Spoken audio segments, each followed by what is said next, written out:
Section 3132, Example 7. A group of grade 12 students are holding a charity carnival to support a local animal shelter. The students have created a dice game that they call BIM and a card game that they call Zap.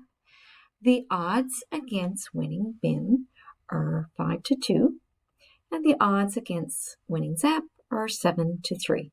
Which game should Madison play? So the odds against winning. So let's take a look at BIM.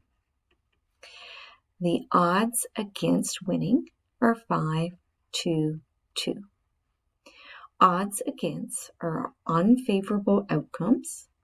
2 are favorable outcomes. So our favorable outcome means that we win. Our unfavorable is not winning. We want to find the probability of winning BIM. Probability is favorable over the total. We already have our favorable outcomes, and we need to divide that by our total. The total outcomes are favorable plus our unfavorable, so 2 plus 5, our total outcomes is 7. Writing 2 over 7 as a percent, that gives us 28.6%. Now let's take a look at Zap. We are given the same information. Odds against winning are 7 to 3. Again, odds against are unfavorable to favorable. So winning and not winning.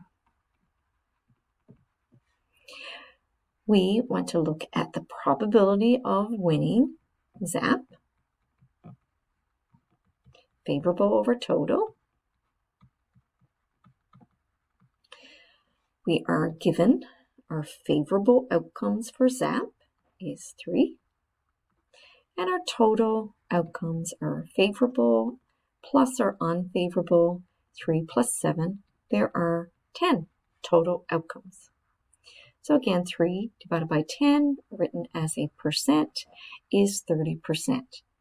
We can see that the probability of winning Zap is higher than the probability of winning BIM, so Madison should play Zap.